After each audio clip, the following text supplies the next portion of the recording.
तो अभी हम लोग कुछ क्वेश्चंस करने वाले हैं, ठीक है। यहाँ पर हम लोग न्यूमेरिकल क्वेश्चंस, फर्स्ट क्वेश्चन हमारा न्यूमेरिकल क्वेश्चन है। और कल मैंने कंपैरेटिव कॉस्ट एडवांटेज थ्योरी, उसके पहले मैंने एब्सोल्यूट कॉस्ट एडवांटेज थ्योरी पढ़ाया, ठीक है। तो ये सारे इंटरनेशनल इकोनॉमिक्स के चैप्टर्स थे जो कि मैंने न्यू स्टार्ट किया और साथ में मैंने क्वेश्चंस भी करवाए। तो वो वीडियोस आप देखेंगे तो आपके लिए हेल्पफुल होगा, क्योंकि आप अगर यूजीसी नेट इकोनॉमिक्स से प्रिपरेशन अगर कर रहे हैं तो।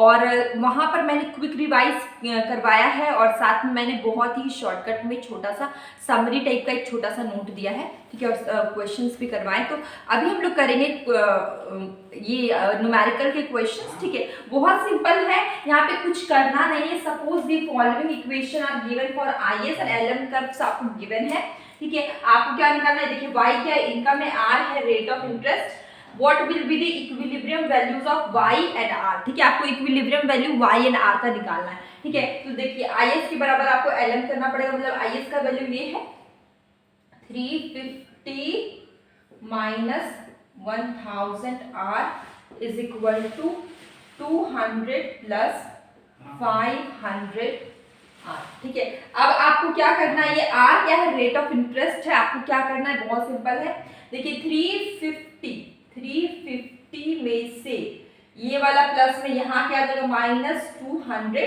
ठीक है, इज इक्वल टू, ठीक है। यहाँ पे देखिए माइनस 1000 है, यहाँ पे आके क्या हो जाएगा प्लस 1000 r प्लस यहाँ पे 500 r, ये हो गया।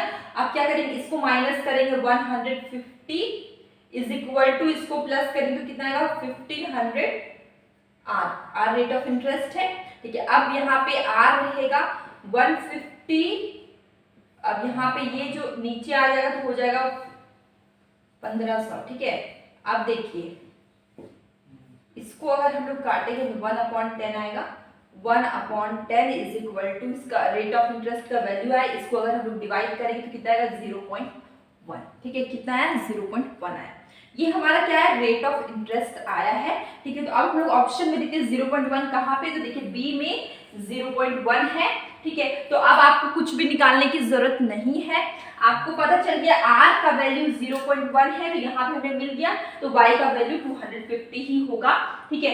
तो आपको एग्जाम में टाइम बचाना है, ठीक है। बहुत जल्दी जल्दी सॉल्व करना, अगर आप बहुत ज्यादा टाइम दे देंगे तो क्या होगा कि क्वेश्चंस आपके छूट जाएंगे।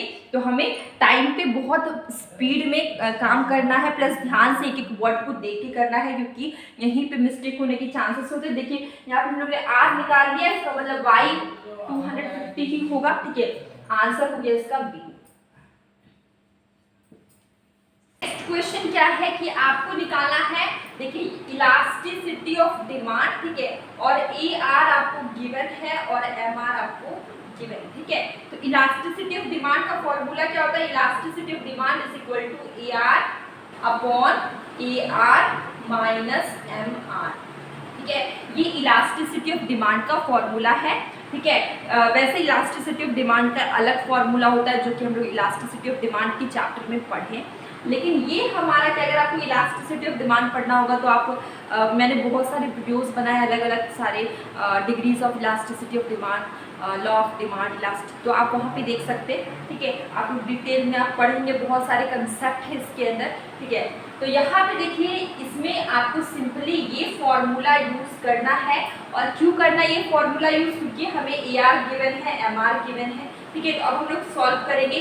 AR का वैल्यू कितना है 15 है, MR देखिए फिर AR का वैल्यू कितना 15 है और MR का वैल्यू क्या है 5 है, ठीक है। अब देखिए 15 और 15 में से 5 माइनस करें तो कितना आएगा 10 आएगा। अब इसको डिवाइड करेंगे तो कितना आएगा 1.5, तो इलास्टिसिटी ऑफ डिमांड का वैल्यू क्या आया 1.5 आया, ठीक है। आंसर क्या हो गया 1.5 हो गया, आंसर विल बी 2 1.5।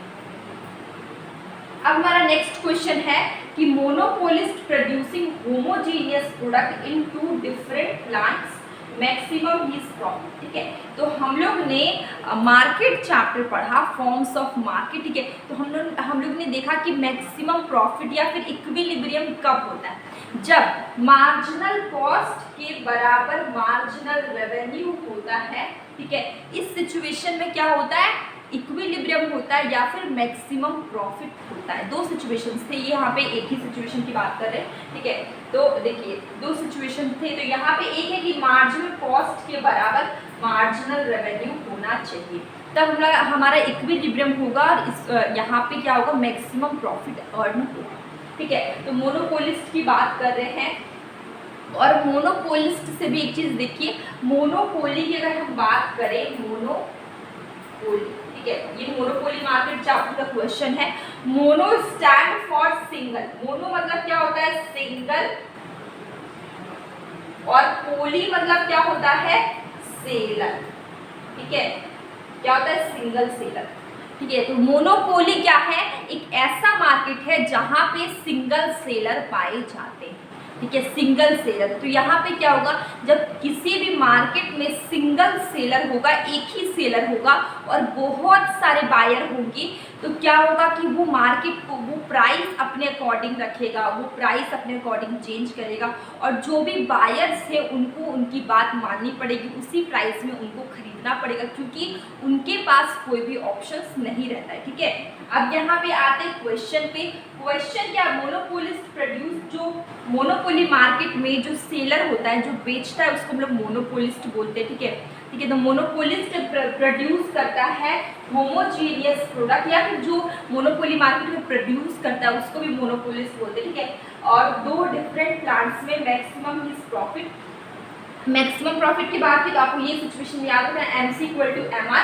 तो यहाँ पे देख रहे हैं MC1 MC2 equal to AR, तो ये रॉन्ग है। MC2 बड़ा है MC1 से, ये भी रॉन्ग होगा। MC1 बड़ा होगा MC2 से, ये भी रॉन्ग होगा। और MC1 is equal to MC2 is equal to marginal, ठीक है। तो ये आपका सही, क्योंकि मार्जिनल कॉस्ट के बराबर रेवेन्यू, मतलब कि जितना कॉस्ट आया उतना ही रेवेन्यू आया, तो क्या होगा, यहाँ पे मैक्सिमम प्रॉफिट होगा। तो answer will be the maximum profit, ठीक है। तो ये हमारा आज का क्लास था, छोटा सा क्लास था। कैसा रहा आपको, कैसा लगे, कैसे लगी मेरे क्वेश्चंस, ठीक है। और आप इंटरनेशनल इकोनॉमिक्स जो मैंने स्टार्ट किया है, ठीक है, वो भी आप वीडियोस देखिए, उससे आपको बहुत बेनिफिट होंगे।